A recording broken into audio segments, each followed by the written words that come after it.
सतनाम श्री वाहिगुरु साहिब जी।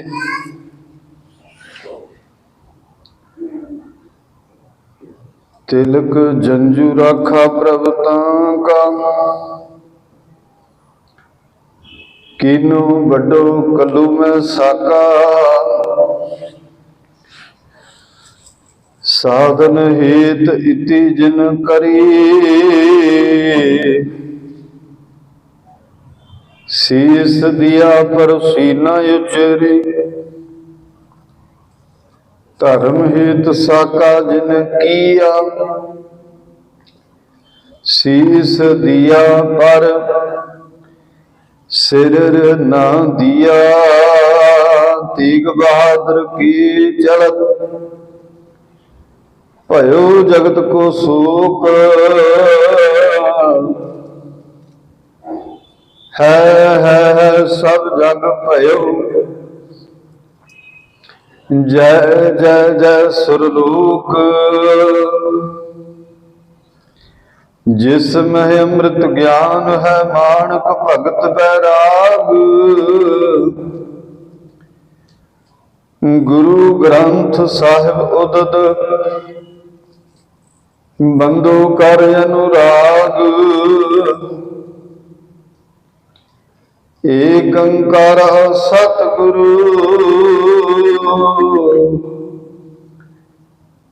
Teh प्रसाद सच हुए।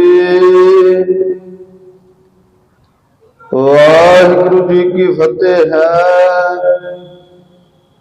बेगन विनाशन सोए। वाहिगुरु जी की फतेह है, बेगन विनाशन सोए। वाहिगुरु जी का खालसा, वाहिगुरु जी की फतेह। सब कमाल पातशाह दे पातशाह, गुरता गुरगद्दी ते सुभाईमान, चवर छतर और तख्त दे मालक, वाली कुल आलम, शब्द गुरु निकलंक अवतार। धन धन धन श्री गुरु ग्रंथ साहिब महाराज, जिन्हां दे चरण कमलों विखे आप सब संगतां हाजरी भर रहे हो। बड़े प्यार और सत्कार सहित गुरबाणी के कीर्तन आप सब संगतां ने सरवण कीते हैं। आओ हुण मन बिरतियां एकाग्र करते हुए धन गुरु तेग बहादुर साहब महाराज जी के जीवन की आपां विचार सरवण करिए। सतगुरु श्री गुरु तेग बहादुर साहब महाराज जी ने जो ये लासानी शहादत दी है, जिसनों अज विश्व भर दे विच बड़ी ही श्रद्धा बड़ी भावना सत्कार सहित मनाया जाता है। धन गुरु तेग बहादुर साहब महाराज जी ने हिंद धर्म की रखिया वास्ते अपनी लासानी कुर्बानी की है। सतगुरु जी त्याग और प्रेमा भगती की मूरत हैं। समुचे जीवन में विचारीए ते उन्हां दे त्याग की भावना नूं स्पष्ट उन्हां दे जीवन में विचरदियां वेख्या जा सकता है। हमेशा त्याग वाली बिरती जे बचपन विच हन ते अपने कीमती वस्त्र उतार के बच्चों नूं दे देने। जे शीहे मसंद वर्गिया ने गोलियां दे वार कीते, सिख संगतां लुटिया समान लिया के सामने रखिया, जिहड़ा वो आप ही लुट के लै गया सी धीरमल दे कहण ते। देखो त्याग की बिरती वाले सतगुरु सारा कुछ उन्हें वापस कर दिता और उहदियां मुश्किलां खोल दित्तियां, उन्होंने बंधना तो मुक्त कर दिता। ਇਹ ਤਿਆਗ ਦੀ ਬਿਰਤੀ ਵਾਲੇ ਸਤਿਗੁਰੂ ਧੰਨ ਗੁਰੂ ਤੇਗ ਬਹਾਦਰ ਸਾਹਿਬ ਮਹਾਰਾਜ ਜੀ, ਜਿਨ੍ਹਾਂ ਦਾ ਬਚਪਨ ਦਾ ਨਾਮ ਸੀ ਤਿਆਗਮਲ, ਬੜੇ ਹੀ ਭਗਤੀ ਦੇ ਵਿੱਚ ਲੀਨ ਰਹਿੰਦੇ ਸਨ। ਕਈ ਘੰਟੇ ਸਮਾਧੀ ਵਿੱਚ ਬੈਠੇ ਰਹਿੰਦੇ ਸਨ ਤੇ ਆਪ ਜੀ ਦੇ ਪਿਤਾ ਗੁਰੂ ਹਰਗੋਬਿੰਦ ਸਾਹਿਬ ਮਹਾਰਾਜ ਆਪ ਜੀ ਨਾਲ ਬੜਾ ਲਾਡ ਕਰਦੇ ਸਨ, ਪਿਆਰ ਕਰਦੇ ਸਨ। ਇਤਿਹਾਸ ਵਿੱਚ ਲਿਖਿਆ ਜਦੋਂ ਉਹਨਾਂ ਦਾ ਜਨਮ ਹੋਇਆ 1621 ਦੇ ਵਿੱਚ, ਤੇ ਸਤਿਗੁਰੂ ਪਾਤਸ਼ਾਹ ਮਹਾਰਾਜ ਉਸ ਸਮੇਂ ਹਰਿਮੰਦਰ ਸਾਹਿਬ ਵਿੱਚ ਆਸਾ ਕੀ ਵਾਰ ਦਾ ਕੀਰਤਨ ਕਰ ਰਹੇ ਸਨ, ਸਰਵਣ ਕਰ ਰਹੇ ਸਨ। ਤੇ ਆਸਾ ਦੀ ਵਾਰ ਦੇ ਭੋਗ ਤੋਂ ਬਾਅਦ ਜਦੋਂ ਗੁਰਸਿੱਖ ਨੇ ਆ ਕੇ ਖਬਰ ਦਿੱਤੀ ਆਪ ਜੀ ਦੇ ਗ੍ਰਹਿ ਵਿਖੇ ਪੁੱਤਰ ਨੇ ਜਨਮ ਲਿਆ, ਤਾਂ ਸਾਰਿਆਂ ਤੋਂ ਵਧਾਈਆਂ ਲਈਆਂ। ਤੇ ਜਿਉਂ ਹੀ ਗੁਰੂ ਕੇ ਮਹਿਲ ਸਥਾਨ ਤੇ ਪਹੁੰਚੇ ਜਿੱਥੇ ਬਾਲਕ ਦਾ ਜਨਮ ਹੋਇਆ ਸੀ, ਤੇ ਸਤਿਗੁਰਾਂ ਨੇ ਜਾ ਕੇ ਆਪਣੇ ਸਪੁੱਤਰ ਨੂੰ ਸੀਸ ਨਿਵਾਇਆ, ਮੱਥਾ ਟੇਕਿਆ। ਉੱਥੇ ਕਹਿੰਦੇ ਗੁਰਸਿੱਖ ਵਿਧੀ ਚੰਦ ਵਰਗੇ ਸਨ, ਬੜੇ ਨੇਮ ਤੇ ਪ੍ਰੇਮ ਵਾਲੇ, ਪਿਰਾਗਾ ਜੀ, ਪ੍ਰਾਣਾ ਜੀ, ਬਹੁਤ ਸ਼ਰਧਾ ਵਾਲੇ ਸਿੱਖ ਉੱਥੇ ਮੌਜੂਦ ਸਨ। ਜਦੋਂ ਸਤਿਗੁਰਾਂ ਨੇ ਕੌਤਕ ਵਰਤਾਇਆ, ਧਿਆਨ ਦਿਓ, ਤੇ ਸਿੱਖ ਸੰਗਤਾਂ ਨੇ ਸੁਭਾਵਕ ਪੁੱਛਿਆ ਸਤਿਗੁਰੂ ਪਾਤਸ਼ਾਹ ਕੀ ਕਾਰਨ ਹੈ ਸੀਸ ਨਿਵਾਇਆ? ਕਹਿੰਦੇ ਇਹਦੇ ਦੋ ਕਾਰਨ ਨੇ। ਪਹਿਲਾ ਕਾਰਨ ਇਹ ਹੈ ਕਿ ਇਹ ਹਿੰਦ ਧਰਮ ਦੀ ਰੱਖਿਆ ਕਰਨਗੇ, ਤਿਲਕ ਜੰਜੂ ਦੀ ਰੱਖਿਆ ਕਰਨਗੇ, ਨਿਮਾਣੇ ਨਿਤਾਣੇ ਲੋਕਾਂ ਦੇ ਉੱਤੇ ਹੁੰਦੇ ਹੋਏ ਜ਼ੁਲਮ ਨੂੰ ਠੱਲ ਪਾਉਣਗੇ।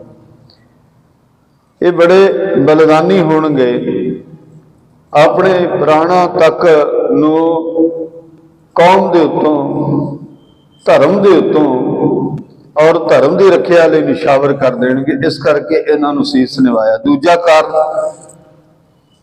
ਦੂਜਾ ਕਾਰਨ ਸੰਗਤ ਜੀ ਕਿਸੇ ਇਤਿਹਾਸਕ ਪੁਸਤਕ ਵਿੱਚ ਨਹੀਂ ਲਿਖਿਆ। ਦੂਜਾ ਕਾਰਨ ਇਹ ਹੈ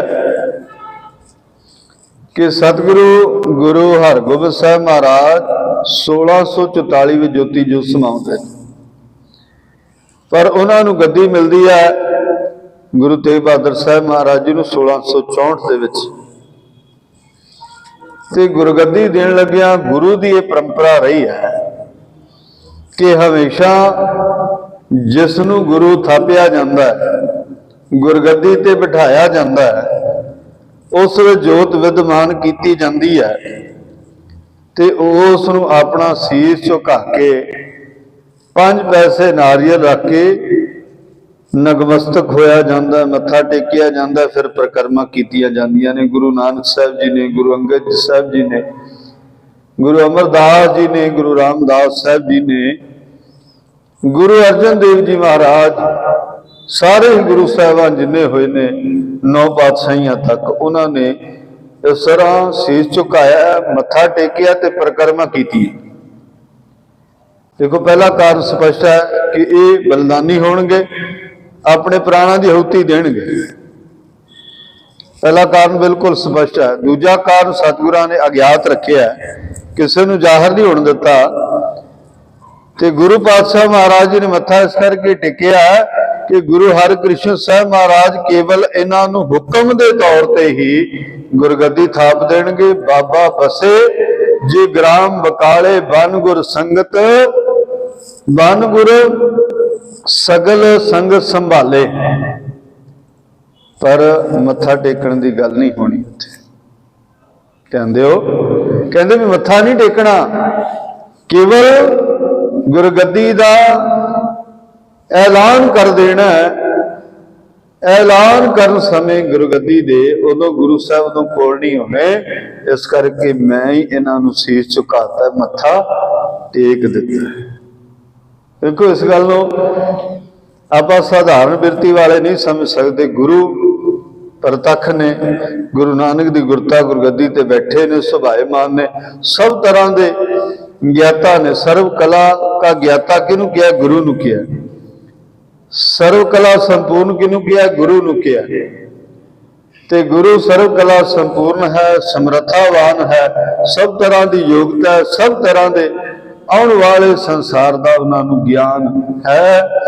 ਇਸ ਕਰਕੇ ਕਹਿੰਦੇ ਉਹਨਾਂ ਨੇ ਸੀਸ ਝੁਕਾਇਆ। ਫਿਰ ਬਾਲਕ ਨੂੰ ਆਪਣੀ ਬੁੱਕਲ ਵਿੱਚ ਲਿਆ, ਗੋਦੀ ਵਿੱਚ ਲਿਆ, ਲਾਡ ਲਡਾਇਆ, ਨਾਮ ਰੱਖਿਆ ਤਿਆਗਮਲ। ਹੁਣ ਕਹਿੰਦੇ ਥੋੜੇ ਜਿਹੇ ਵੱਡੇ ਹੋਏ ਤੇ ਬਾਬਾ ਗੁਰਦਿੱਤਾ ਜੀ ਦਾ ਵਿਵਾਹ ਸੀ।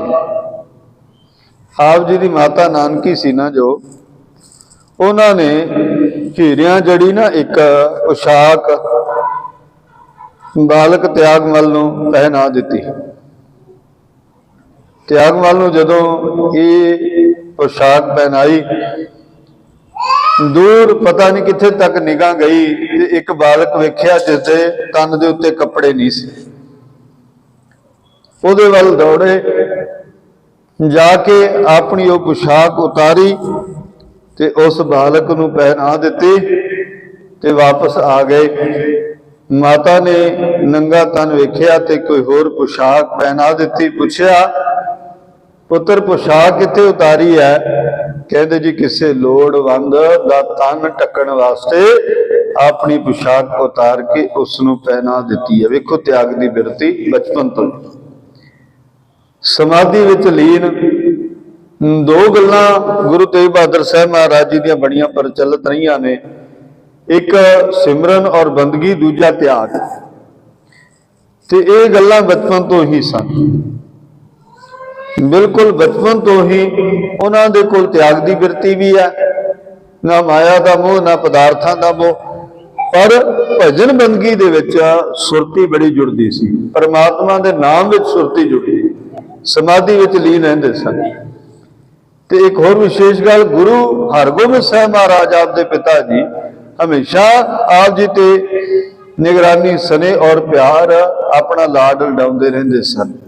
ਬੜਾ ਸਨੇਹ ਕਰਦੇ ਸਨ, ਬੜਾ ਪਿਆਰ ਕਰਦੇ ਸਨ, ਆਪਣੇ ਉਸ ਪੁੱਤਰ ਨੂੰ ਨਿਹਾਰਦੇ ਸਨ ਹਮੇਸ਼ਾ। ਤੇ ਉਹਦੀਆਂ ਬਚਪਨ ਦੀਆਂ ਇਹਨਾਂ ਰੁਚੀਆਂ ਨੂੰ ਬੜਾ ਮਹਿਸੂਸ ਕਰਦੇ ਸਨ ਕਿ ਇਹ ਬਿਲਕੁਲ ਆਪਣੇ ਨਾਮ ਵੱਤ ਹੀ ਹਨ। ਜਿਵੇਂ ਇਹਨਾਂ ਦਾ ਨਾਮ ਹੈ ਉਸੇ ਤਰ੍ਹਾਂ ਦਾ ਹੀ ਇਹਨਾਂ ਦਾ ਜੀਵਨ ਦਾ ਨਿਰਵਾਹ ਹੈ। ਤੇ ਸਤਿਗੁਰੂ ਪਾਤਸ਼ਾਹ ਮਹਾਰਾਜ ਜੀ ਨੇ ਗੁਰਬਾਣੀ ਲਿਖੀ ਹੈ, ਤਕਰੀਬਨ 19 ਰਾਗਾਂ ਦੇ ਵਿੱਚ ਉਹਨਾਂ ਨੇ 57 ਸ਼ਲੋਕ ਲਿਖੇ ਨੇ, 59 ਉਹਨਾਂ ਦੇ ਸ਼ਬਦ ਨੇ ਜੋ ਸ੍ਰੀ ਗੁਰੂ ਗ੍ਰੰਥ ਸਾਹਿਬ ਮਹਾਰਾਜ ਜੀ ਵਿੱਚ ਦਰਜ ਨੇ। ਜਦੋਂ ਸ੍ਰੀ ਗੁਰੂ ਗ੍ਰੰਥ ਸਾਹਿਬ ਮਹਾਰਾਜ ਜੀ ਦੀ ਸੰਪੂਰਨਤਾ ਹੋਈ ਸੀ ਤਖਤ ਸ੍ਰੀ ਦਮਦਮਾ ਸਾਹਿਬ ਦੀ ਧਰਤੀ ਤੇ, ਉੱਥੇ ਸਤਿਗੁਰਾਂ ਦੀ ਬਾਣੀ ਵਿੱਚ ਦਰਜ ਕਰਕੇ ਉਸ ਨੂੰ ਸੰਪੂਰਨ ਕੀਤਾ ਸੀ। ਗੁਰੂ ਸਾਹਿਬ ਦਾ ਸੰਪੂਰਨਤਾ ਦਿਵਸ ਤਖਤ ਸ੍ਰੀ ਦਮਦਮਾ ਸਾਹਿਬ ਦੀ ਧਰਤੀ ਤੇ ਮਨਾਇਆ ਜਾਂਦਾ ਹੈ। ਖਾਲਸਾ ਪੰਥ ਦਾ ਜੋ ਚੌਥਾ ਤਖਤ ਹੈ, ਉੱਥੇ ਗੁਰੂ ਸਾਹਿਬ ਦਾ ਸੰਪੂਰਨਤਾ ਦਿਵਸ ਗੁਰੂ ਗ੍ਰੰਥ ਸਾਹਿਬ ਦਾ ਮਨਾਇਆ ਜਾਂਦਾ, ਜਿਸ ਵਿੱਚ 9ਵੇਂ ਪਾਤਸ਼ਾਹ ਦੀ ਬਾਣੀ ਦਰਜ ਕਰਕੇ ਉਸ ਨੂੰ ਸੰਪੂਰਨ ਕੀਤਾ ਸੀ। ਸਤਿਗੁਰਾਂ ਦੀ ਸਮੁੱਚੀ ਬਾਣੀ ਜਿਸ ਵਿੱਚ ਬੈਰਾਗ ਹੈ, ਜਿਸ ਵਿੱਚ ਪ੍ਰੇਮਾ ਭਗਤੀ ਹੈ, ਜਿਸ ਵਿੱਚ ਸੰਸਾਰੀ ਬੰਧਨਾਂ ਤੋਂ ਮੁਕਤ ਕਰਨ ਦੀ ਜੁਗਤੀ ਪਰਮਾਤਮਾ ਦੀ ਭਗਤੀ ਔਰ ਬੰਦਗੀ ਦੱਸੀ, ਜਿਸ ਵਿੱਚ ਸਤਿਗੁਰੂ ਕਹਿੰਦੇ ਸੁਖ ਮਿਆਨ ਬਹੁਤ ਮਿਲ ਬੈਠਤ ਰਹਿ ਚੌਦਸ ਘੇਰਾ, ਬਿਪਤ ਪਰੀ ਸਾਭੀ ਸੰਗ ਛਾੜ ਕੋ ਨਾਵਤ ਨੇਰਾ, ਜਿਸ ਵਿੱਚ ਸੰਸਾਰੀ ਬੰਧਨਾਂ ਬਾਰੇ, ਸੰਸਾਰੀ ਪੁੱਤਰ ਧੀਆਂ ਬਾਰੇ ਬਿਲਕੁਲ ਸਪਸ਼ਟ ਲਿਖਿਆ ਕਿ ਕੋਈ ਵੀ ਸੰਗੀ ਨਹੀਂ ਬਣਦਾ ਪਰਮਾਤਮਾ ਦੇ ਨਾਮ ਤੋਂ ਬਿਨਾਂ, ਪਰਮਾਤਮਾ ਤੋਂ ਬਿਨਾਂ। ਜਿਸ ਨੇ ਸੰਸਾਰੀ ਬਿਰਤੀਆਂ ਨੂੰ ਤਿਆਗ ਕੇ ਆਪਣਾ ਜੀਵਨ ਦਾ ਨਿਰਵਾਹ ਗੁਰਬਾਣੀ ਦੇ ਆਧਾਰ ਤੇ ਕੀਤਾ, ਪਰਮਾਤਮਾ ਦੀ ਬੰਦਗੀ ਨੂੰ ਪ੍ਰਮੁੱਖ ਰੱਖਿਆ, ਸੰਸਾਰ ਦੇ ਵਿੱਚ ਉਹਨਾਂ ਨੂੰ ਗੁਰੂ ਦੇ ਵੱਲੋਂ ਹਮੇਸ਼ਾ ਵਡਿਆਈਆਂ ਬਣੀਆਂ ਨੇ। ਕਹੋ ਨਾਨਕ ਸਭ ਤੇਰੀ ਵਡਿਆਈ, ਕੋਈ ਨਾ ਜਾਣਾ ਮੇਰਾ। ਇਹ ਪਰਮਾਤਮਾ ਦੀਆਂ ਬਖਸ਼ੀਆਂ ਵਡਿਆਈਆਂ ਜਿਨ੍ਹਾਂ ਨੇ ਸੰਸਾਰੀ ਬੰਧਨਾਂ ਨੂੰ ਕੋਈ ਜ਼ਿਆਦਾ ਅਹਿਮੀਅਤ ਨਹੀਂ ਦਿੱਤੀ, ਕੇਵਲ ਪਰਮਾਤਮਾ ਦੀ ਬੰਦਗੀ ਨੂੰ, ਜਿਸ ਕਰਕੇ ਇਹ ਸਰੀਰ ਮਿਲਿਆ, ਜਿਸ ਕਰਕੇ ਇਹ ਜੀਵਨ ਮਿਲਿਆ, ਜਿਸ ਕਰਕੇ ਸਾਡਾ ਇਸ ਸੰਸਾਰ ਤੇ ਆਉਣਾ ਹੋਇਆ, ਜਿਨ੍ਹਾਂ ਨੇ ਉਹ ਕਾਰਜ ਕੀਤੇ ਨੇ ਸੰਗਤ ਜੀ। ਜਿਵੇਂ ਪ੍ਰਤੱਖ ਗੁਰਬਾਣੀ ਦੇ ਵਿੱਚ ਗੁਰੂ ਨਾਨਕ ਸਾਹਿਬ ਮਹਾਰਾਜ ਜੀ ਨੇ ਕਿਹਾ, ਜਿਨੀ ਨਾਮ ਧਿਆਇਆ ਗਏ ਮੁਸਕਤ ਘਾਲ, ਨਾਨਕ ਤੇਮ ਖੁਜਲੇ ਕੀਤੀ ਛੁੱਟੀ ਨਾਲ। ਜਿਨ੍ਹਾਂ ਨੇ ਨਾਮ ਧਿਆਇਆ ਉਹਨਾਂ ਦਾ ਮੁਖ ਸੰਸਾਰ ਦੇ ਵਿੱਚ ਉਜਲ ਹੋਇਆ। ਸੋ ਉਹਨਾਂ ਦੀ ਗੁਰਬਾਣੀ ਤੋਂ ਇਹ ਝਲਕਾਰੇ ਪੈਂਦੇ ਨੇ। 13 ਸਾਲ ਦੀ ਆਯੂ ਹੋਈ ਤੇ ਆਪ ਜੀ ਦਾ ਵਿਵਾਹ ਹੋਇਆ। ਕਰਤਾਰਪੁਰ ਦੇ ਰਹਿਣ ਵਾਲੇ ਲਾਲ ਚੰਦ, ਬੀਬੀ ਬਿਸ਼ਨ ਕੌਰ ਉਹਨਾਂ ਦੀ ਸੁਪੁੱਤਰੀ ਸੀ ਗੁਜਰੀ, ਬੀਬੀ ਗੁਜਰੀ ਜੀ, ਉਹਨਾਂ ਨਾਲ ਵਿਵਾਹ ਹੋਇਆ। 13 ਜਾਂ 14 ਸਾਲ ਦੀ ਆਯੂ ਸੀ ਤੇ ਉਸੇ ਸਾਲ ਹੀ ਕਰਤਾਰਪੁਰ ਦੇ ਵਿੱਚ ਰਹਿੰਦੇ ਹੋਏ ਜੋ ਜਲੰਧਰ ਦਾ ਫੌਜਦਾਰ ਸੀ ਕਾਲੇ ਖਾਂ, ਉਹ ਪੈਂਦੇ ਖਾਨ ਨਾਲ ਮਿਲ ਕੇ ਗੁਰੂ ਜੀ ਉੱਤੇ ਫੌਜ ਚੜਾ ਲਿਆਇਆ ਤੇ ਕਰਤਾਰਪੁਰ ਦੇ ਅਸਥਾਨ ਤੇ ਚੌਥੀ ਮੁਗਲਾਂ ਨਾਲ ਜੰਗ ਹੋਈ, ਜਿਸ ਵਿੱਚ ਜਿੱਤ ਤਾਂ ਪ੍ਰਾਪਤ ਕੀਤੀ ਗੁਰੂ ਹਰਗੋਬਿੰਦ ਸਾਹਿਬ ਮਹਾਰਾਜ ਜੀ ਨੇ, ਕਿਉਂਕਿ ਉਹਨਾਂ ਦੇ ਜਰਨੈਲ ਪੈਂਦੇ ਖਾਂ ਵਰਗਿਆਂ ਨੂੰ ਸਤਿਗੁਰਾਂ ਨੇ ਆਪ ਆਪਣੇ ਕਰ ਕਮਲਾਂ ਦੇ ਨਾਲ ਮਾਰਿਆ, ਉਹਨਾਂ ਨੂੰ ਅੰਤਮ ਮੁਕਾਮ ਤੱਕ ਪਹੁੰਚਾਇਆ। ਤੇ ਇਸ ਵਿੱਚ ਗੁਰੂ ਤੇਗ ਬਹਾਦਰ ਸਾਹਿਬ ਮਹਾਰਾਜ ਜੀ ਨੇ ਆਪਣੀ ਤੇਗ ਦੇ ਜੋਹਰ ਵਿਖਾਏ। ਤੇਗ ਦੇ ਜੋਹਰ ਵਿਖਾਣ ਕਰਕੇ ਉਹਨਾਂ ਦਾ ਨਾਮ ਕੀ ਪਿਆ? ਤਿਆਗਮਲ ਤੋਂ ਬਦਲ ਕੇ ਤੇਗ ਬਹਾਦਰ ਉਹਨਾਂ ਦਾ ਨਾਮ ਪ੍ਰਚਲਿਤ ਹੋਇਆ। ਤੇਗ ਬਹਾਦਰ ਨਾਮ ਮਿਲਿਆ ਤਿਆਗਮਲ ਤੋਂ ਤੇਗ ਬਹਾਦਰ। ਸੰਗਤ ਜੀ, ਇਹ ਨਾਮ ਕੱਲੇ ਜੋਹਰ ਵਿਖਾਣ ਕਰਕੇ ਨਹੀਂ ਹੋਇਆ। ਸਤਿਗੁਰੂ ਕਹਿੰਦੇ ਜਦੋਂ ਲੋੜ ਪਏਗੀ ਨਾ ਤੇ ਇਹ ਤੇਗ ਦੇ ਅੱਗੇ ਆਪਣਾ ਸੀਸ ਵੀ ਦੇਣਗੇ। ਚਲਾਉਣ ਦੇ ਵਿੱਚ ਬਹਾਦਰ ਨਹੀਂ, ਜਦੋਂ ਇਹਨਾਂ ਤੇ ਚੱਲੇਗੀ ਤੇ ਉਹਦਾ ਵੀ ਇਹ ਬਹਾਦਰੀ ਦੇ ਨਾਲ ਮੁਕਾਬਲਾ ਕਰਨਗੇ। ਭਾਵ ਕਿ ਸ਼ਹਾਦਤ ਦੇ ਸਮੇਂ ਜਦੋਂ ਇਹਨਾਂ ਦਾ ਸੀਸ ਧੜ ਤੋਂ ਜੁਦਾ ਹੋਣਾ, ਤੇਗ ਦੇ ਨਾਲ ਹੀ ਇਹਨਾਂ ਦਾ ਸੀਸ ਧੜ ਤੋਂ ਜੁਦਾ ਕੀਤਾ ਜਾਣਾ। ਸੋ ਸਤਿਗੁਰੂ ਤੇਗ ਦੇ ਬਹਾਦਰ, ਤੇਗ ਦੇ ਧਨੀ, ਤੇਗ ਦੇ ਵਿੱਚ ਸੂਰਮ ਗਤੀ ਵਿਖਾਉਣ ਵਾਲੇ ਧੰਨ ਗੁਰੂ ਤੇਗ ਬਹਾਦਰ ਸਾਹਿਬ ਮਹਾਰਾਜ ਜੀ। ਸੋ ਤੇਗ ਬਹਾਦਰ ਨਾਮ ਮਿਲਿਆ, ਵਿਵਾਹ ਕਾਰਜ ਪੂਰਨ ਹੋਇਆ।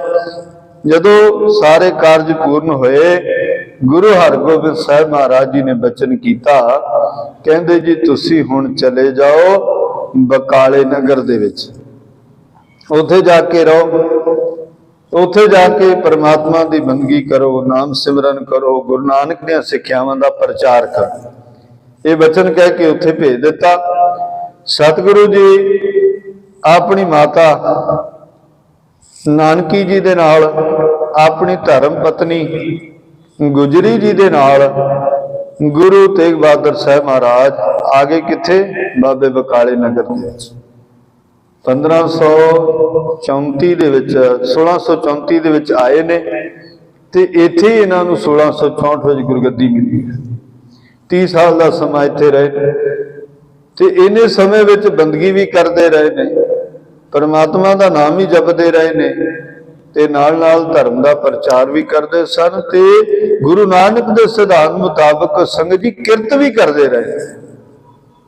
ਧੰਨ ਤੇਗ ਬਹਾਦਰ ਸਾਹਿਬ ਜੀ ਕਿਰਤ ਵੀ ਕਰਦੇ ਰਹੇ ਨੇ। ਨਗਰ ਦੇ ਲੋਕ ਜੋ ਪੁਰਾਤਨ ਉਹਨਾਂ ਦੀਆਂ ਵਿਚਾਰਾਂ, ਕਥਾ, ਕਹਾਣੀਆਂ ਦੱਸਦੇ ਸੁਣਦੇ, ਕਹਿੰਦੇ ਵੀ ਗੁਰੂ ਸਾਹਿਬ ਇੱਥੇ ਰਹਿੰਦੇ ਸਨ, ਵੈਸੇ ਇਕਾਂਤ ਵਿੱਚ ਰਹਿੰਦੇ ਸਨ, ਬੋਲਦੇ ਬਹੁਤ ਘੱਟ ਸਨ, ਪਰ ਜਿੱਥੇ ਵੀ ਜਾਂਦੇ ਗੁਰਬਾਣੀ ਦਾ ਉਪਦੇਸ਼ ਦਿੰਦੇ, ਗੁਰੂ ਨਾਨਕ ਦੀਆਂ ਸਿੱਖਿਆਵਾਂ ਦਾ ਉਪਦੇਸ਼ ਦਿੰਦੇ ਤੇ ਜ਼ਿਆਦਾ ਸਮਾਂ ਭੋਰਾ ਸਾਹਿਬ ਦੇ ਵਿੱਚ ਰਹਿੰਦੇ ਤੇ ਬੰਦਗੀ ਕਰਦੇ ਸਨ। ਮਾਤਾ ਗੁਜਰੀ ਉਹਨਾਂ ਸਮਾਂ ਬਾਹਰ ਬੈਠ ਕੇ ਉਹ ਵੀ ਪਰਮਾਤਮਾ ਦੀ ਆਰਾਧਨਾ ਬੰਦਗੀ ਕਰਦੀ ਰਹੀ। ਸੋ ਗੁਰੂ ਹਰਗੋਬਿੰਦ ਸਾਹਿਬ ਜੀ ਨੇ ਅੰਮ੍ਰਿਤਸਰ ਦੀ ਸੇਵਾ ਸੰਭਾਲ, ਮਿਹਰਵਾਨ ਜਿਸ ਦੀ ਨਿਗਾਹ ਬੜੇ ਦੇਰ ਤੋਂ ਹਰਿਮੰਦਰ ਸਾਹਿਬ ਤੇ ਸੀ, ਉਸ ਨੂੰ ਕਾਰ ਵਿਹਾਰ ਸੌਂਪਿਆ ਤੇ ਆਪ ਚਲੇ ਗਏ। ਨਵਾਂ ਨਗਰ ਵਸਾਇਆ ਕੀਰਤਪੁਰ ਸਾਹਿਬ। ਕੀਰਤਪੁਰ ਸਾਹਿਬ ਦੇ ਵਿੱਚ ਆ ਕੇ ਰੌਣਕਾਂ ਲਾਈਆਂ ਸਤਿਗੁਰੂ ਗੁਰੂ ਹਰਗੋਬਿੰਦ ਸਾਹਿਬ ਜੀ ਨੇ। ਇੱਥੇ ਬਾਬਾ ਗੁਰਦਿੱਤਾ ਜੀ ਦੇ ਸੁਪੁੱਤਰ 7ਵੇਂ ਪਾਤਸ਼ਾਹ ਗੁਰੂ ਹਰਿਰਾਏ ਸਾਹਿਬ ਜੀ, ਜੋ ਬੜੀ ਕੋਮਲ ਤੇ बड़े सनिमर सुभाਅ दे मालक सन, प्रेमा भगती दे विच जुड़दे सन, बंदगी दे विच जुड़दे सन। उन्हां नूं अपने ज्योति जोत समाउण तो पहला 1644 ईस्वी मार्च दे विच सतगुरु ज्योति जोत समाए ने, ते उस तो पहला अपने पोतरे गुरु हरराज साहब जी नूं गुरगद्दी बख्शी आ। उन्होंने गुरगद्दी बख्श करके बाकी जिहड़ियां सारियां रस्मां ने, उदों कहा जाता सी कि बाबा बुढ़ा जी जो सन वो संसार तो बयाना कर चुके सन, ते उन्हां दे सुपुत्र भाई गुरदित्ता जी उस समय कहते मौजूद सन, ते उन्होंने बाकी जड़ियां वो सारियां रस्मां निभाइयां। रस्मां निभाउण तो बाद गुरु हरराज साहब जी गुरगद्दी ते सुभाएमान 1644 दे विच, ते 1644 तो लैके 1661 तक का काल जिहड़ा रहा गुरु पदवी ते बैठण दा गुरु हरराज साहब जी का। वो 2200 घोड़सवार भी रखते सन। उन्होंने शिकार भी खेडे ने, पर जंगली जानवरों को जिउंदे पकड़ के लियाते रहे। उन्होंने दवाखाने भी खोले। उन्होंने लोगों की बहुत सनिमर हो करके सेवा की है। लोगों की तो सेवा करनी है कहते भी एक बार शाहजहां के सपुत्र दारा शिको नूं कोई बीमारी लग गई, ते विशेष किस्म दियां हरड़ां, लौंग आदि जो केवल कीरतपुर साहब दवाखाना तो मिलते सन या मिलने सन, जिस दे नाल दारा शिको ने ठीक होना सी, शाहजहां ने अपने विशेष एहलकार जिहदा नाम सी वजीर खान, जिहड़ा गुरु अर्जन साहब तो पहला भी कई बार गुरु साहब के दर्शन दीदारे करके बहुत प्रेमा भगती दे विच जुड़िया रहा। वजीर खान के बारे कहा जाता है, कहते भी गुरु साहब जी दे कोल पंजवें पातशाह दे कोल आया सी, जल धर दा रोग सी। बाबा बुढ़ा जी ने उहदा जल धर दा रोग गुरु अर्जन साहब की कृपा राही दूर किया, ते उस नूं बख्शिश की कि हर रोज एक सुखमनी साहब का पाठ करना। कि वजीर खान हर रोज सुखमनी साहब का पाठ करता। शाहजहां के गद्दी ते बैठण तो बाद जदों दारा शिको बीमार होया, ते उदों उन्हां दे रोग की निवृत्ति वास्ते वजीर खां चल के आया गुरु हरराज साहब दे कोल, ते सतगुरु पातशाह ने विशेष किस्म दीयां हरड़ां, लौंग ते अपने वालों एक मोती भी दिता कि इस सारियां चीज़ां नूं पीस के दारा शिको नूं दिता जावे, वो ठीक हो जाए। सतगुरां दी कृपा सदका दारा शिको ठीक होया। फिर वो गुरु साहब का शुकराना करने वास्ते भी आया। इधर औरंगजेब सी ना जिहड़ा हुण शाहजहां नूं गिरफ्तार उन्हें कर लिया, उन्हें अपने भरा नूं मार दिता। अपने जबरदस्ती वो अपने भरावां दा कतल करदा, पिता नूं गिरफ्तार करदा होया गुरगद्दी ते जबरदस्ती गद्दी दे उत्ते ना सुभाएमान हो गया दिल्ली दे तख्त ते। उन्हें तख्त ते बैठदियां सार अपनी कट्टरताई जो इस्लाम मत के अनुसार बिल्कुल गलत काम सी, उन्हें शुरू कर दिता भी सारे पासे इस्लाम का बोलबाला होवे, सारे पासे अल्लाहू अल्लाहू दे नारे होण, कोई हिंदुस्तान दे विच मंदिर ना रवे, कोई धार्मिक प्रकृति इस्लामिक मत तो बिना होर कोई भी ना होवे। इस करके उन्हें लोगों के उत्ते अपना जुल्म करना शुरू कर दिता। देखो तख्त ते बैठते सारी ये जुल्म उहदा शुरू हो गया सी। इधर गुरु हरराज साहब जी उन्होंने 1661 में अपना शरीर त्यागया। 8वें गुरु गुरु हरकृष्ण साहब जी ने गुरगद्दी ते सुभाएमान किया। ते जदों गुरगद्दी ते सुभाएमान किया, हुण वेखो पहला जदों गुरु हरराज साहब जी गद्दी ते बैठे सन, उदों धीरमल दावा करदा सी मैं वड्डा पुत्तर हां, मैनूं गद्दी ते बिठाउणा चाहिए। सतगुरां ने गुरु हरराज साहब जी नूं बिठाया। फिर उस तो बाद जो गुरु हरकृष्ण साहब जी ने गद्दी ते बिठाया, उदों राम राय इस चीज़ का विरोध करता रहा। ਤੇ ਆਪਦੇ ਧਿਆਨ ਯੋਗ ਦੱਸ ਦਈਏ ਕਿ ਤੇਗ ਬਹਾਦਰ ਸਾਹਿਬ ਮਹਾਰਾਜ ਜੋ ਇਸ ਉਸ ਸਮੇਂ ਧਰਤੀ ਤੇ ਮੌਜੂਦ ਨੇ, ਗੁਰੂ ਹਰਗੋਬਿੰਦ ਸਾਹਿਬ ਮਹਾਰਾਜ ਦੇ ਸੁਪੁੱਤਰ ਸਨ, ਪਰ ਕਦੇ ਵੀ ਗੁਰਗੱਦੀ ਦਾ ਉਹਨਾਂ ਨੇ ਦਾਅਵਾ ਨਹੀਂ ਕੀਤਾ। ਕਦੇ ਇਹ ਗੱਲ ਨਹੀਂ ਆ ਕੇ ਆਖੀ ਕਿ ਮੈਨੂੰ ਗੱਦੀ ਤੇ ਬਿਠਾਓ। ਸੋ 1661 ਤੋਂ 1664 3 ਸਾਲ ਦਾ ਸਮਾਂ, 2.5 ਸਾਲ ਦਾ ਸਮਾਂ ਗੁਰੂ ਹਰਕ੍ਰਿਸ਼ਨ ਸਾਹਿਬ ਜੀ ਗੱਦੀ ਤੇ ਬੈਠੇ ਰਹੇ।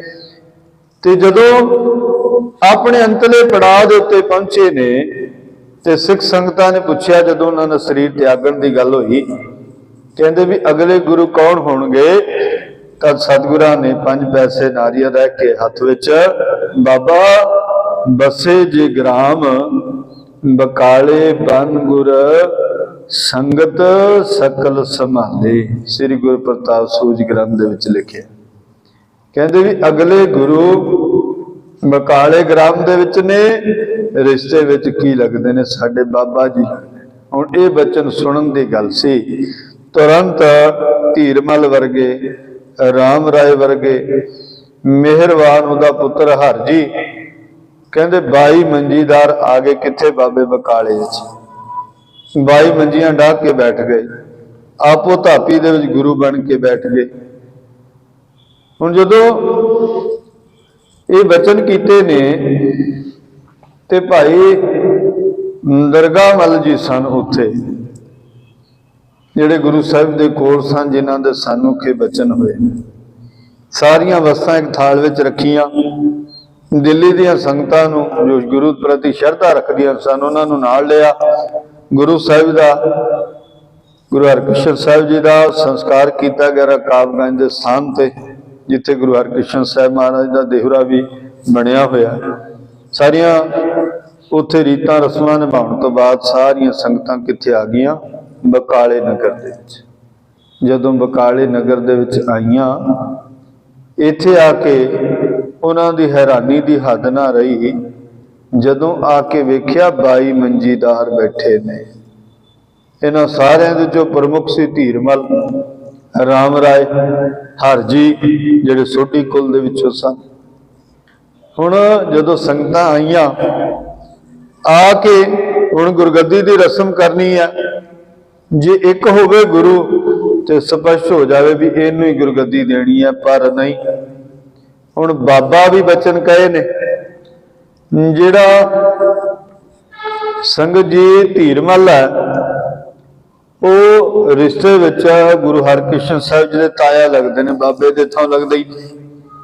ਬਾਬਾ ਬਸੇ ਜੇ ਗ੍ਰਾਮ ਜਾਂ ਨਗਰ ਬਕਾਲੇ ਬਨ ਗੁਰ ਸੰਗਤ ਸਕਲ ਸੰਭਾਲੇ, ਇਹ ਬਚਨ ਜਿਹੜੇ ਕੀਤੇ ਨੇ ਬਾਬਾ। ਹੁਣ ਧੀਰਮਲ ਬਾਬਾ ਨਹੀਂ, ਜਿਹੜਾ ਰਾਮ ਰਾਇਆ ਉਹ ਉਹਨਾਂ ਦਾ ਭਰਾਤਾ ਲੱਗਦਾ ਸੀ। ਸੋ ਹੁਣ ਸਿੱਖ ਸੰਗਤਾਂ ਦੇ ਵਿੱਚ ਦੁਚਿੱਤੀ ਬਣ ਗਈ ਵੀ ਹੁਣ ਕੀ ਹੋਏਗਾ। ਤਦ ਕਹਿੰਦੇ ਫਿਰ ਕੀ ਘਟਨਾ ਉੱਥੇ ਵਾਪਰਦੀ ਹੈ। ਮੱਖਣ ਸ਼ਾਹ ਲੁਬਾਣਾ, ਜਿਸ ਦਾ ਜਲਣ ਵਿੱਚ ਫਸਿਆ ਹੋਇਆ ਜਹਾਜ਼ ਗੁਰੂ ਤੇਗ ਬਹਾਦਰ ਸਾਹਿਬ ਮਹਾਰਾਜ ਜੀ ਨੇ ਕੱਢਿਆ, ਜਿਹਨੇ ਗੁਰੂ ਨਾਨਕ ਦੇ ਚਰਨਾਂ ਵਿੱਚ ਬੇਨਤੀ ਕੀਤੀ ਸੀ। ਗੁਰੂ ਨਾਨਕ ਪਾਤਸ਼ਾਹ ਨੇ ਉਹਦੀ ਬੇਨਤੀ ਪ੍ਰਵਾਨ ਕਰਕੇ ਉਹਦਾ ਜਹਾਜ਼ ਪਾਰ ਲੰਘਾਇਆ। ਜਹਾਜ਼ ਪਾਰ ਲੰਘਾਉਣ ਤੋਂ ਬਾਅਦ ਉਹ ਆਪਣੀ ਭੇਟਾ ਅਰਪਣ ਕਰਨ ਵਾਸਤੇ ਆਇਆ। ਹੁਣ ਇੱਥੇ ਆਪਾਂ ਨਾ 500 ਦਾ ਜ਼ਿਕਰ ਕਰੀਏ, ਨਾ 1000 ਦਾ ਜ਼ਿਕਰ ਕਰੀਏ, ਵੀ ਉਹ ਆਪਣੀ ਭੇਟਾ ਲੈ ਕੇ ਗੁਰੂ ਘਰ ਵਿੱਚ ਆਇਆ। ਪਹਿਲਾਂ ਦਿੱਲੀ ਗਿਆ, ਪਤਾ ਲੱਗਿਆ ਕਿ ਸਤਿਗੁਰੂ ਗੁਰੂ ਹਰਕ੍ਰਿਸ਼ਨ ਸਾਹਿਬ ਜੀ ਜੋਤੀ ਜੋਤ ਸਮਾ ਗਏ ਨੇ, ਬਚਨ ਕਰ ਗਏ ਨੇ ਬਾਬੇ ਬਕਾਲੇ। ਬਾਬੇ ਬਕਾਲੇ ਆਇਆ, ਵੇਖੋ ਉਹਦਾ ਪੁੱਤਰ ਵੀ ਸੀ ਨਾਲ, ਉਹਦੀ ਪਤਨੀ ਵੀ ਸੀ ਨਾਲ, ਤੇ ਉਹਦੇ ਨਾਲ 500 ਉਹਦੇ ਬੰਦੇ ਵੀ ਸਨ। ਬੜਾ ਵੱਡਾ ਤਗੜਾ ਸ਼ਾਹੂਕਾਰ ਸੀ ਉਹ। ਜਦੋਂ ਉਹ ਆਇਆ ਬਾਬੇ ਬਕਾਲੇ ਦੀ ਧਰਤੀ ਤੇ, ਅੱਗੇ 22 ਮੰਜੀਦਾਰ ਨੇ, ਉਹ ਵੀ ਫਿਰ ਦੁਚਿੱਤੀ ਦੇ ਵਿੱਚ ਫਸ ਗਿਆ। ਉਹਨੇ ਆ ਕੇ ਬੇਨਤੀ ਕੀਤੀ, ਸਤਿਗੁਰੂ ਪਾਤਸ਼ਾਹ ਕਿਰਪਾ ਕਰੋ, ਆਪਣੀ ਸੇਵਾ ਆਪ ਹੀ ਪ੍ਰਵਾਨ ਕਰ ਲਿਓ। ਮੈਂ ਤੇ 5-5 ਮੋਹਰਾਂ ਰੱਖਣ ਲੱਗਿਆ, ਜਿਹੜਾ ਅਸਲੀ ਗੁਰੂ ਹੋਇਆ ਆਪਣੇ ਆਪ ਆਵਾਜ਼ ਮਾਰ ਕੇ ਮੈਨੂੰ ਕਹਿ ਦੇਵੇ। ਇਹ ਬੇਨਤੀ ਉਹਨੇ ਕਰਕੇ 5-5 ਰੱਖਣੀਆਂ ਮੋਹਰਾਂ ਸ਼ੁਰੂ ਕਰ ਦਿੱਤੀਆਂ। ਜਦੋਂ 5-5 ਮੋਹਰਾਂ ਰੱਖਦੇ ਨੇ ਸਾਰੇ ਹੀ ਉਹਦੀ ਸਰਾਹਨਾ ਕਰਦੇ ਨੇ, ਸਾਰੇ ਉਹਦੀ ਵਡਿਆਈ ਕਰਦੇ ਨੇ, ਉਹਦੀ ਉਸਤਤ ਕਰਦੇ ਨੇ ਵੀ ਬਹੁਤ ਵੱਡਾ ਤਗੜਾ ਸ਼ਾਹੂਕਾਰ ਹੈ। ਕਹਿੰਦੇ ਅਸੀਂ ਤੁਹਾਡੇ ਵੱਲੋਂ ਬੇਨਤੀਆਂ ਕਰਦੇ ਹਾਂ, ਤੁਹਾਡਾ ਕਾਰੋਬਾਰ ਹੋਰ ਚੜ੍ਹਦੀ ਕਲਾ ਦੇ ਵਿੱਚ ਜਾਵੇ। 22 ਮੰਜੀਦਾਰਾਂ ਕੋਲ ਗਿਆ, 5-5 ਮੋਹਰਾਂ ਰੱਖੀਆਂ, ਕਿਸੇ ਨੇ ਵੀ ਬਾਂਹ ਪਕੜ ਕੇ ਇਹ ਨਹੀਂ ਆਖਿਆ ਕਿ ਜਿਹੜੀਆਂ ਮੋਹਰਾਂ ਜਾਂ ਜਿਹੜੀਆਂ ਭੇਟਾਵਾਂ ਤੂੰ ਅਰਪਣ ਕਰਨ ਵਾਸਤੇ ਇੱਥੇ ਆਇਆ ਵੀ ਉਹ ਪੂਰੀ ਭੇਟਾ ਇੱਥੇ ਅਰਪਣ ਕਰ, ਕਿਸੇ ਨੇ ਨਹੀਂ ਆਖਿਆ। ਫਿਰ ਉਹ ਚਲਾ ਗਿਆ, ਆਪਣੇ ਪਰਿਵਾਰ ਦੇ ਵਿੱਚ ਆਪਣੇ ਹੋਰ ਸਿੱਖ ਸੰਗਤਾਂ ਨੂੰ ਮਿਲਿਆ, ਭਾਈ ਦਰਗਾਹ ਮੱਲ ਜੀ ਨੂੰ ਮਿਲਿਆ। ਕਹਿੰਦੇ ਵੀ ਕੋਈ ਹੋਰ ਸੋਢੀ ਇੱਥੇ ਹੈ ਤੇ ਮੈਨੂੰ ਉਹਦੇ ਦਰਸ਼ਨ ਕਰਾ ਦਿਓ। ਤੇ ਕਿਸੇ ਦੱਸਿਆ ਕਿ ਤੇਗ ਬਹਾਦਰ ਜੀ, ਉਹ ਵੀ ਗੁਰੂ ਹਰਗੋਬਿੰਦ ਸਾਹਿਬ ਦੇ ਸਪੁੱਤਰ ਨੇ, ਉਹ ਵੀ ਸੋਢੀ ਨੇ, ਕਹਿੰਦੇ ਉਹਨਾਂ ਕੋਲ ਜਾਓ। ਪਰ ਉਹ ਇਸ ਸਮੇਂ ਅਗਿਆਤ ਸਥਾਨ ਤੇ ਬੈਠੇ ਨੇ, ਕਿਸੇ ਨਾਲ ਮਿਲਦੇ ਨਹੀਂ, ਵਾਰਤਾਲਾਪ ਨਹੀਂ ਕਰਦੇ। तो कहते पहला माता गुजरी ने जाके मिलिया, गुजरी जी के पास बेनती की कि मैं मिलना है तेग बहादुर जी नूं, आप कृपा करके दर्शन दीदारे करवाओ। हुण माता ने भी दर्शन दीदारे करवाए। जदों दर्शन दीदारे करने वास्ते गए, उही अपनी जो बेनती के मुताबिक 5 मोहरां रखियां, मत्था टेकिया, शीश झुकाया।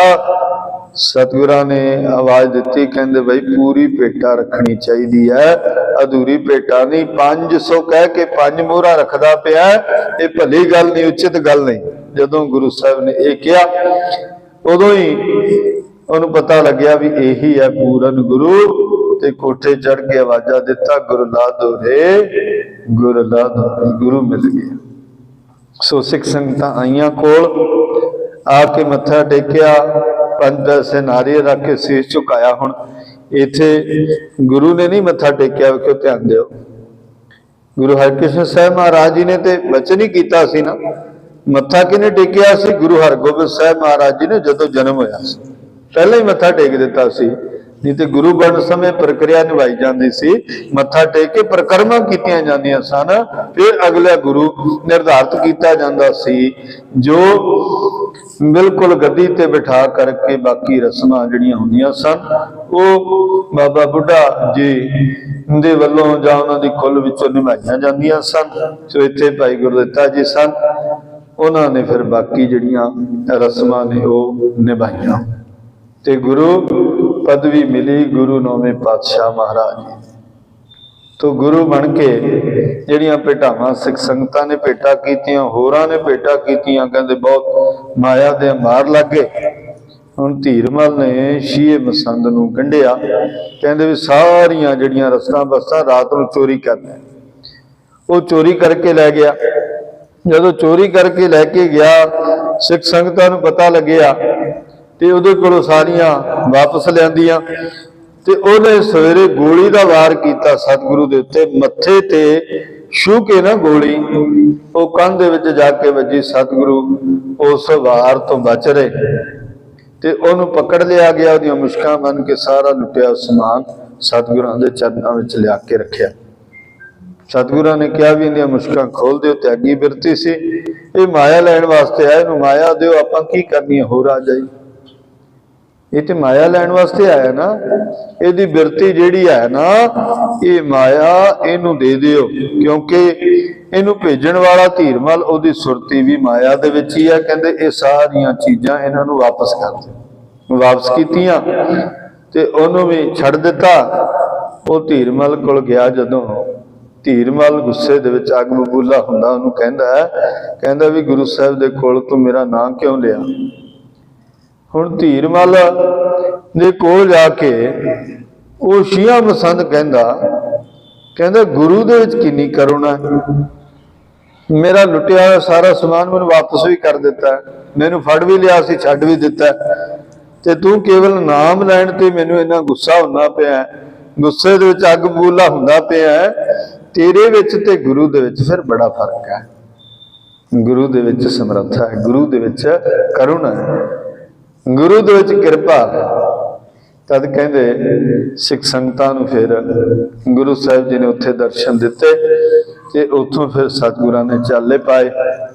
पहलां गए सतगुरु करतारपुर दे विच, उत्थे रहन बसेरा करन दी सोची, पर धीरमल दा उत्थे जिहड़ा सिक्का है वह जम्मिया होया सी, उत्थे नहीं रहे। फिर हरमंदर साहिब गए, उत्थे मेहरबान दा पुत्र हरजी सी सोढी ते मसंद रूप विच उत्थे विचरिया सी। हरमंदर साहिब ते पूरा उन्हें कब्जा कर रखिया सी। जदों गुरु साहिब गए ते उन्हें ना दरवाजे बंद कर दिते। सतगुरु जी बिल्कुल उत्थे किसी नूं कोई वचन नहीं कहे ते थड़ा साहिब ते आके बैठे। थड़ा साहिब तो उठ के सतगुरु जी वल्ला नगर दे विच आए, जिथे उत्थों दियां नगर दियां तरीमतां ने औरतां ने बड़ी सेवा की सतगुरु जी दी। ते सतगुरु पातशाह ने वचन कीते, माइया रब रजाइयां।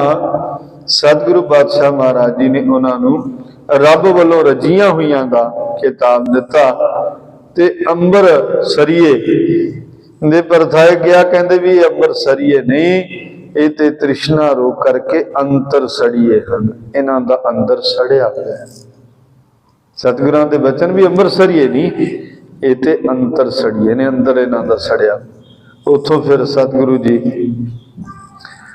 कीरतपुर साहब आए, उत्थे भी रहन बसेरा नहीं कीता। सूरजमल आप दे बड़े भरा उहदी संतान उत्थे अपना कार विहार करदी सी। सतगुरां ने उन्होंने भी उत्थे कार विहार कर दिता। आप जी ने आनंदपुर साहिब नगर वसाया 1665। पहला नगर का नाम सी माखोवाल, फिर उसका नाम चक नानकी रखिया, हौली हौली उसका नाम आनंदपुर साहिब प्रचलित होया।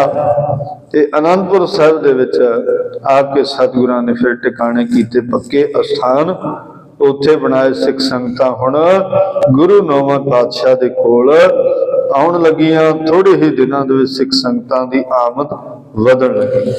फिर सतगुरु थोड़ा थोड़ा जाके प्रचार करते रहे। मालवा प्रदेशां दे विच गए, कदी प्रचार करन चले जाते सन, दूर दराडे तक फिर वापस आ जाते सन। ते जदों गुरु साहब पटना साहिब वल गए ने ते फिर वो आसाम तक सतगुरु पहुंचे ने, क्योंकि गुरु तेग बहादुर साहिब दे कोल आके आसाम दे राजे राम सिंह ने बेनती की, सतगुरु पातशाह साडे नगरां वल भी आओ। ते उथे राजा चक्कर धवाजे दे नाल हमेशा झड़प हुंदी रहिंदी सी, कहंदे साडी आके सुलह करा। ते गुरु साहब वख-वख स्थानां ते हुंदे होए पटना साहिब दी धरती ते पहुंचे, जिथे अपने परिवार नूं रोक के उत्थे ही रुकण दा आदेश करके सतगुरु चले गए अगे आसाम दी धरती ते, जिथे राजा चक्कर धवाज ते राम सिंह दे विच सुलह कराई।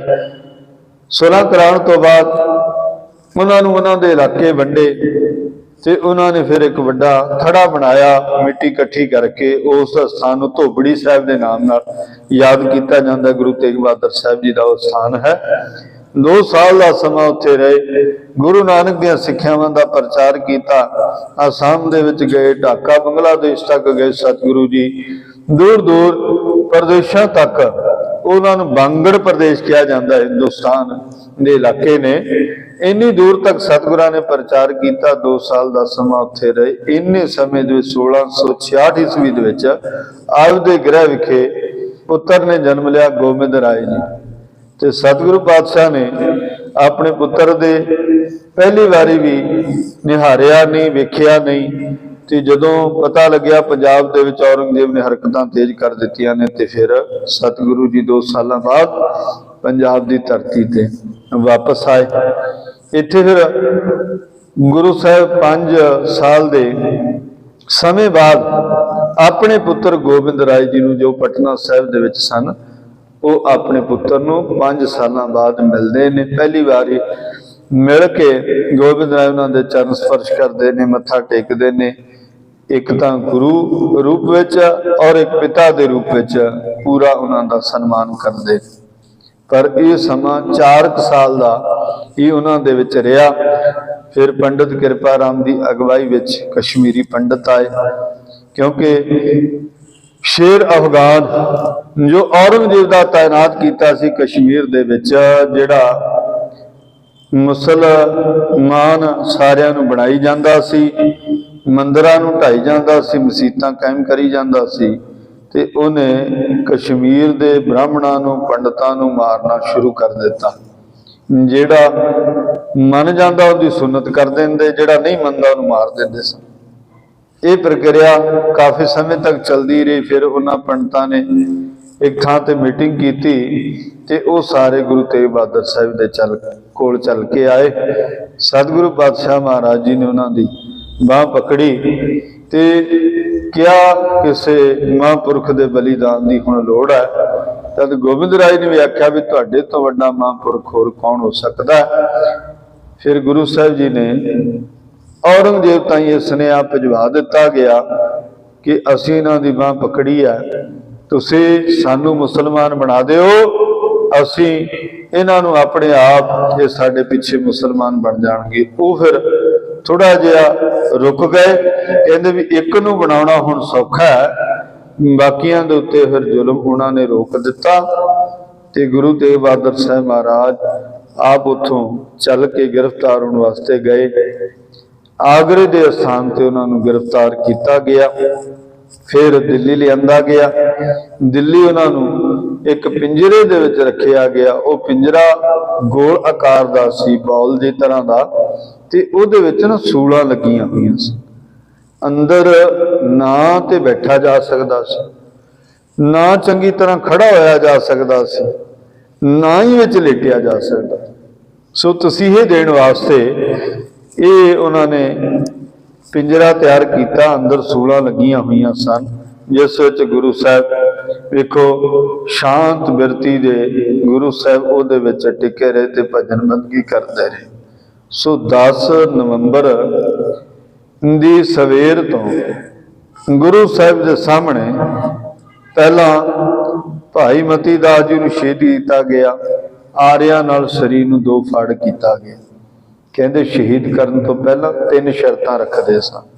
ਪਹਿਲੀ, ਇਸਲਾਮ ਕਬੂਲ ਕਰੋ। ਭਾਈ ਮਤੀ ਦਾਸ ਜੀ ਨੇ ਇਨਕਾਰ ਕਰਤਾ, ਸਾਡੇ ਧਰਮ ਵਿੱਚ ਕੋਈ ਗਿਰਾਵਟ ਨਹੀਂ, ਕੋਈ ਸਾਡਾ ਧਰਮ ਮਾੜਾ ਨਹੀਂ। ਕਹਿੰਦੇ ਫਿਰ ਕਰਾਮਾਤ ਵਿਖਾਓ। ਕਹਿੰਦੇ ਕਰਾਮਾਤ ਗੁਰਮਤ ਦੇ ਵਿੱਚ ਕਹਿ ਰਿਹਾ, ਜੇ ਇਹ 2 ਚੀਜ਼ਾਂ ਕੋਈ ਮੰਨਦਾ ਸੀ ਠੀਕ ਹੈ, ਨਹੀਂ ਫਿਰ ਉਹਨੂੰ ਸ਼ਹੀਦ ਕੀਤਾ ਜਾਂਦਾ ਸੀ। ਕਾਜੀ ਅਬਦੁਲ ਵਾਹਬ ਉਸ ਸਮੇਂ ਦਾ ਕਾਜੀ ਹੋਇਆ, ਜਿਹਨੇ ਮਤੀ ਦਾਸ ਜੀ ਨੂੰ ਕੀ ਸਜ਼ਾ ਸੁਣਾਈ। ਆਰੇ ਨਾਲ ਇਹਨਾਂ ਦਾ ਸਰੀਰ ਉੱਪਰ ਤੋਂ ਲੈ ਕੇ ਥੱਲੇ ਤੱਕ 2 ਫਾੜ ਕਰ ਦਿੱਤਾ ਜਾ। ਪੁੱਛਿਆ ਭਾਈ ਸਾਹਿਬ ਨੂੰ ਤੁਹਾਡੀ ਇੱਛਾ ਅੰਤਮ ਕੀ ਹੈ? ਕਹਿੰਦੇ ਸ਼ਹੀਦ ਹੋਣ ਲੱਗੇ ਆ, ਮੇਰਾ ਮੁਖ ਨਾ ਮੇਰੇ ਗੁਰੂ ਵੱਲ ਹੋਵੇ, ਕਿਤੇ ਸ਼ਹੀਦ ਹੋਣ ਲੱਗਿਆ ਮੈਂ ਮੁਨਕਰ ਨਾ ਹੋ ਜਾਵਾਂ ਆਪਣੇ ਗੁਰੂ ਤੋਂ। ਸ਼ਹੀਦ ਹੋਣ ਲੱਗਿਆ ਨਾ ਮੇਰਾ ਮੁਖ ਮੇਰੇ ਗੁਰੂ ਦੇ ਪਿੰਜਰੇ ਵੱਲ ਕਰ ਦੇ। ਤੇ ਜਲਾਦਾਂ ਨੇ ਲੱਕੜ ਦੇ 2 ਫੱਟਿਆਂ ਵਿੱਚ ਭਾਈ ਸਾਹਿਬ ਦਾ ਸਰੀਰ ਜਕੜਿਆ, ਹੱਥਾਂ ਨੂੰ ਉੱਪਰ ਰੱਸੀਆਂ ਦੇ ਨਾਲ ਬੰਨਿਆ, ਸੀਸ ਉੱਤੇ ਆਰਾ ਰੱਖਿਆ। ਜਦੋਂ ਭਾਈ ਸਾਹਿਬ ਨੇ ਜਪਜੀ ਸਾਹਿਬ ਦਾ ਪਾਠ ਸ਼ੁਰੂ ਕਰ ਦਿੱਤਾ ਤੇ ਉਹਨਾਂ ਨੇ ਆਰਾ ਚਲਾਉਣਾ ਸ਼ੁਰੂ ਕੀਤਾ। ਆਰਾ ਚੱਲਦਾ ਚੱਲਦਾ ਜਦੋਂ ਮੂੰਹ ਦੇ ਕੋਲ ਆਇਆ, ਮੂੰਹ ਨੂੰ ਵੀ ਸਰੀਰ ਦੇ 2 ਫਾੜ ਹੋ ਗਏ। ਤੇ ਕਹਿੰਦੇ ਵੀ ਭਾਈ ਸਾਹਿਬ ਦੇ ਉਹਨਾਂ ਮੁਖ ਦੇ 2 ਫਾੜਾਂ ਦੇ ਵਿੱਚੋਂ 2 ਆਵਾਜ਼ਾਂ ਆਉਂਦੀਆਂ ਸਨ, ਜਿਵੇਂ ਕੋਈ 2 ਪਾਠੀ ਨਹੀਂ ਪਾਠ ਕਰਦੇ ਹੁੰਦੇ ਵੀ ਇੱਕ ਉਧਰ ਕਰਦਾ ਹੁੰਦਾ ਇੱਕ ਉਧਰ ਕਰਦਾ ਹੁੰਦਾ। ਉਹ ਦੋਨਾਂ ਪਾਸਿਆਂ ਤੋਂ ਆਵਾਜ਼ਾਂ ਆਉਣ ਲੱਗੀਆਂ। ਜਦੋਂ ਆਰੇ ਨੇ ਮੁਖ ਤੋਂ ਥੱਲੇ, ਗਰਦਨ ਤੋਂ ਥੱਲੇ ਆ ਕੇ ਸੰਗਤ ਜੀ ਸਰੀਰ ਨੂੰ ਚੀਰਿਆ, 2 ਫਾੜ ਕੀਤਾ, ਤੇ ਕੱਲੇ ਕੱਲੇ ਰੋਮ ਦੇ ਵਿੱਚੋਂ ਜਪਜੀ ਸਾਹਿਬ ਬਾਣੀ ਦੀ ਆਵਾਜ਼ ਆਉਣ ਲੱਗੀ। ਜਪਜੀ ਸਾਹਿਬ ਬਾਣੀ ਦਾ ਪਾਠ ਕੱਲੇ ਕੱਲੇ ਰੋਮ ਦੇ ਵਿੱਚੋਂ ਉਹਨਾਂ ਜਲਾਦਾਂ ਨੇ ਵੀ ਸੁਣਿਆ, ਉਹਨਾਂ ਆਰਾ ਚਲਾਉਣ ਵਾਲਿਆਂ ਨੇ ਵੀ ਸੁਣਿਆ ਵੀ ਇਹ ਲਾਸਾਨੀ ਸ਼ਹਾਦਤ ਹੈ। ਇਸ ਸ਼ਹਾਦਤ ਨੂੰ ਰਹਿੰਦੀ ਦੁਨੀਆ ਤੱਕ ਯਾਦ ਕੀਤਾ ਜਾਵੇਗਾ, ਕਿਉਂਕਿ ਇਹ ਆਪਣੇ ਲਈ ਨਹੀਂ ਲੜਦੇ ਪਏ, ਇਹ ਆਪਣੇ ਲਈ ਨਹੀਂ ਸ਼ਹੀਦ ਹੁੰਦੇ ਪਏ, ਇਹ ਤੇ ਹਿੰਦੂ ਧਰਮ ਦੀ ਤਿਲਕ ਜੰਜੂ ਦੀ ਰੱਖਿਆ ਵਾਸਤੇ ਸ਼ਹੀਦ ਹੋ ਰਹੇ। ਆਪਣੇ ਵਾਸਤੇ ਸ਼ਹੀਦ ਹੋਣਾ ਉਹ ਗੱਲ ਵੱਖਰੀ ਹੈ, पर इत्थे शहादत कादे लई हो रही है? तिलक ते जंजू की रखिया वास्ते। फिर सतीदास जी की वारी आई। ये भाई मतीदास से सतीदास दोने सक्के भरा सन। भाई पिरागा जी की कुल विचों सन। इन्हां दे पिता भाई पिरागा जी गुरु हरगोबिंद साहब महाराज जी की सेना दे विच प्रमुख जरनैल दे वजों सन। ते इन्हां दे सुपुत्र सन भाई मतीदास और सतीदास। मतीदास नूं शहीद कीता, फिर सतीदास की वारी आई ते कहंदे उन्हां नूं रूह विच लपेट के साड़िया गया। उन्हां दी भी यही इच्छा। उन्हां दे अगे भी 3 शर्तां, पर इन्हां 3 शर्तां दे विचों पहलियां 2 ते परवानी हुईयां, शहादत वाली परवान हुई। उन्होंने भी जपजी साहब का पाठ करते करते अपने शरीर का बलिदान दिता। फिर इदा ही भाई दयाला जी की वारी आई। भाई दयाला जी को भी उबलती देग विच उबालिया गया। इत्थे एक जिक्रयोग गल है कि जदों भाई दयाला जी नूं उबलती देग विच पा के थले अग बाली गई ना, धन गुरु तेग बहादुर साहब महाराज जी ने उन्होंने परथाए अरदास बेनती की। अरदास बेनती की धन गुरु अर्जन साहब जी के चरणों में कि सतगुरु पातशाह आप जी ने उबलती देग विच उबालिया गया सी लाहौर की धरती ते। इस समय आप दे सिख उन्होंने उबालिया जा रहा। सतगुरु आप सहाई होवो, आप अंग संग होकर के सहायता करनी।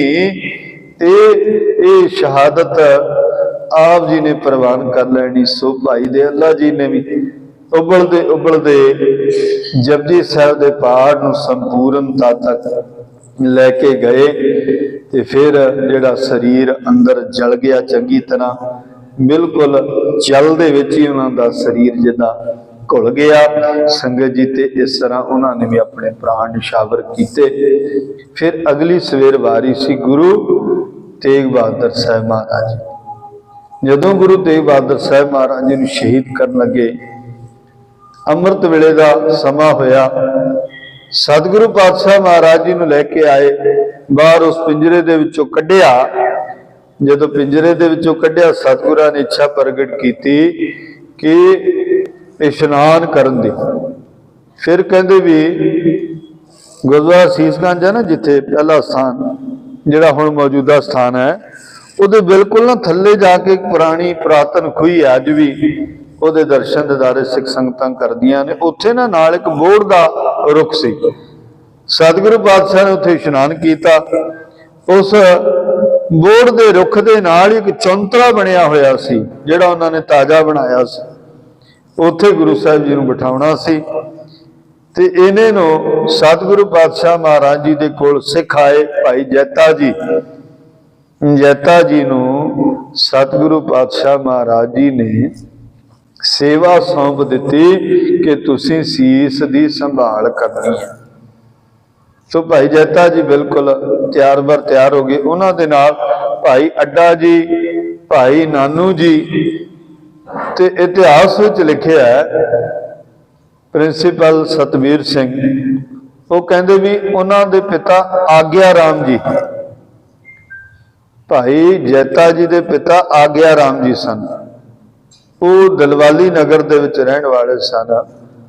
सो सतगुरु पातशाह महाराज जी का जदों चौंतरे ते बिठा के जपजी साहब का पाठ सतगुरु करन लग पे, ते जलालुद्दीन जलाद नूं आखिया, कहंदे जदों पाठ संपूर्ण करके मैं सीस झुकावां थल्ले निरंकार दी उसत विच, उदों तुसीं तलवार दे वार दे नाल साडा सीस धड़ तों जुदा कर देना। सो उवें ही कीता। सतगुरां ने जपजी साहब का पाठ संपूर्ण किया, सीस झुकाया निरंकार नूं, ते जलालुद्दीन ने तलवार दे इक्को वार दे नाल सतगुरां दा सीस धड़ तों जुदा कर दिता। सीस जदों जुदा होया, हाहाकार मच गई। बहुत हनेरगर्दी उत्थे चली, बहुत ज्यादा। कोई किसी नूं नज़र नहीं सी आ रहा भी की हो रहा है। तद फिर भाई जैता जी ने गुरु साहब का सीस संभालिया, एक मखमली वस्त्र दे विच लिया, लपेटिया। ते संगत जी जिहड़ा धड़ सी वो सतगुरां दा भाई लखी शाह बनजारा, उहदा पुत्र नगाईया। ते सतगुरु जी की सेवा दे विच जो भी सिख उत्थे मौजूद सन उन्होंने ये सेवा निभाई। लखी शाह वणजारा ना एक व्यापारी सी, उहदे तकरीबन बड़े गड्ढे सन, कईयां ते रूह लद्दी सी, कईयां ते कुछ होर पदार्थ लदे हुए सन। कहते रूह वाले गड्ढे अगे लिया के रख दिते, सतगुरां दे धड़ नूं रूह वाले गड्ढे दे विच पाया ते पा के दिल्ली तो बाहर जिथे रकाबगंज का स्थान है, जिथे पहला गुरु हरकृष्ण साहब महाराज जी दे अंतम शरीर दी अंतम प्रक्रिया निभाइया सन, उत्थे एक कहते कान्हियां दी शन जी बनी हुई सी, उहदे विच समेत गड्ढे दे विच जो शरीर दा धड़ सी ना लपेटिया होया सी, उस छन नूं अग लगा के सतगुरां दे धड़ दा संस्कार कीता। हुण भाई जैता जी, उन्हां दे नाल भाई नानू जी, भाई अड्डा जी, तीन जाने ये जो उत्थों आए ने, उन्होंने 5 थां ते पड़ाव कीते ने। पहला बागपट, वो दिल्ली ते करनाल दे विचाले दा रस्ता है। फिर त्रिउड़ी के स्थान ते जो कि करनाल दे कोल है।